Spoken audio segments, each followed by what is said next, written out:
আসসালামু আলাইকুম। আমি এই ভিডিওতে আমার আগে যে প্রজেক্টের ভিডিও বানাইছিলাম ওইটার একটু মানে উন্নতি করছি আর কি। সো এটা দেখাবো আর কি এখানে, ঠিক আছে? তো এখানে আমাদের শো কোর্স শেষে আসলে পরে দেখবো যে কী কী কোর্স আছে, কিন্তু আপাতত কোনো কোর্স অ্যাড করা নাই, আমি সব ক্লিয়ার করে দিয়েছি। তো এখানে আমাদের কাজ শুরু হবে এখান থেকে। আমাদের এইটা হচ্ছে মনে করেন যে পুরো সিস্টেমের কোন সেমিস্টার চলতেছে এখন ইউনিভার্সিটিতে সেটা কন্ট্রোল হবে এখান থেকে। তো আমি এখানে নতুন একটা সেমিস্টার অ্যাড করতে পারি, অ্যাড করলে পরে এখানে চলে আসবে, এটা আমরা সিলেক্ট করতে পারবো। আপাতত সিলেক্ট হয়ে আছে স্প্রিং 2020।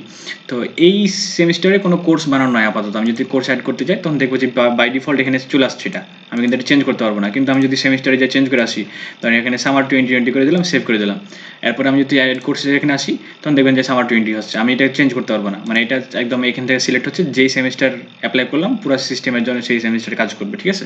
তারপর আমি একটা কোর্স অ্যাড করতেছি, মনে করেন যে CSE412 দিলাম, কোর্স সেটেল এটা ইন্ট্রোডাকশন টু প্রোগ্রামিং, 4.5 দিলাম, সিট দিলাম 30, সেকশন দিলাম 2 নাম্বার, আর প্রিরিকুইজিট নাই এটার। আর ডে, ক্লাস ডে যে কোনোটা আপাতত দিলাম। আর ল্যাব আছে কিনা, তো আমরা এখানে লিখতে ভুলে গেছিলাম আর কি, ল্যাব থাকলে পরে এটা দেবো। এখন ল্যাব কোন বারে ল্যাব দেখা গেলো বুধবারে ছিল আমাদের এইটাতে। তো এখন আমি অ্যাড কোর্সে ক্লিক করলাম।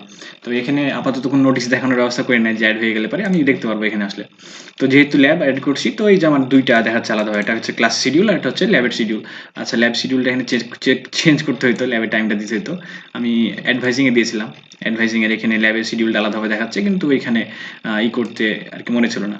তো এইটা এখন আরেকটা কোর্স যদি অ্যাড করি, অনার্স 6 দিলাম, কোর্স টাইটেল হচ্ছে ডিসক্রিট ম্যাথামেটিক্স 3 ক্রেডিট, এটা হচ্ছে এটা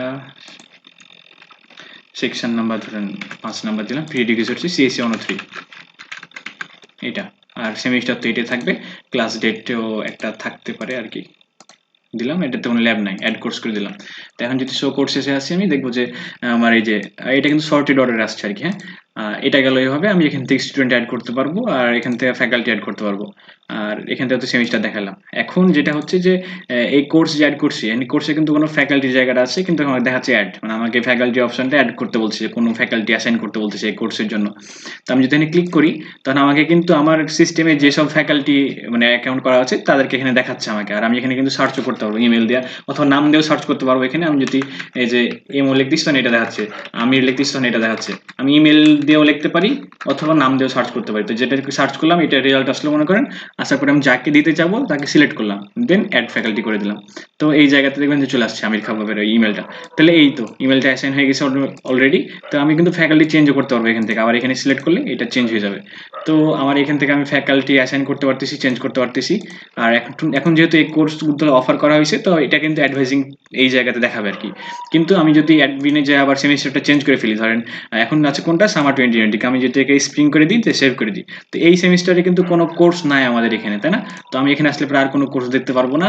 আবার যদি অ্যাডমিনে আসি তাহলে শো কোর্স এসে গেলেও আমি কোনো কোর্স দেখতে পাচ্ছি না, কারণ এখন যে সেমিস্টার চলতেছে এই সেমিস্টারে কোনো কোর্স নাই। কিন্তু এখন যদি অ্যাড করি আবার, তখন কিন্তু এটা দেখতে পারবো এখানে। তো আমার এখানে আমি যেটাতে অ্যাড করছিলাম আর কি ওইটাতে চলে গেলাম আমি আবার, যাতে কোর্সগুলো নিয়ে কাজ করতে পারি। তো সামার 2020, আর এইখানে এই কোর্স তিনটা মানে মানে দুইটা কোর্স অ্যাড করছি। আচ্ছা, এটা হচ্ছে একজন স্টুডেন্টের profile, logged in as student. Admin পেজে আলাদাভাবে লগ ইন থাকবে, লগ আউট থাকবে। তো ওইটা আপাতত করি নাই। তো এখন কি হবে যে একজন ফ্যাকাল্টি, মানে যেহেতু আমরা অ্যাসাইন করে ফেলছি যে এই কোর্সের জন্য আমির খাবাবকে দিয়েছি, তো আমির খাবাব যদি তার প্রোফাইলে ঢুকে তখন কি দেখতে পারবে, ধরেন সাইন ইনে গেল, আমি আরেকটা ব্রাউজার ইউজ করতেছি এখানে। এখন amir@gmail.com, আর পাসওয়ার্ড তো দিবে। এখন সে যদি সাইন ইন ক্লিক করেছে, সাইন ইন হবে না কিন্তু। হ্যাঁ, কিন্তু তাকে ফ্যাকাল্টি, সেই যে একজন ফ্যাকাল্টি, তোকে এখানে সিলেক্ট করতে হবে, দেন সাইন ইন ক্লিক করলে তখন এটা হবে। তো হয়েছে লগড ইন অ্যাজ ফ্যাকাল্টি, কিন্তু এই যে ইয়োর কোর্সেস, মানে আমির খাব্বাবকে যে কোর্সটা আমরা অ্যাসাইন করছি সে যখন লগ ইন করবে তখন তার হোম পেজে সে ওই কোর্সটা দেখতে পাইতেছে। এখন যদি সে ক্লিক করে এখানে, তখন দেখতে পারবে যে আসলে যে তার কোর্স এটা, আর কোনো স্টুডেন্ট যদি কোর্স নিয়ে থাকে তাহলে সে এখানে দেখতে পারবে। তো আপাতত কোনো স্টুডেন্ট কোর্সটা নেয় নাই। তো আমি ধরেন এখান থেকে কোর্সটাকে নেওয়াই, আমার এই যে অ্যাডভাইজিং আসলাম, এটা হচ্ছে স্টুডেন্টের প্রোফাইল এখানে। তো স্টুডেন্ট প্রোফাইল থেকে আমি একটা কোর্সকে নেওয়াবো আর কি এখান থেকে।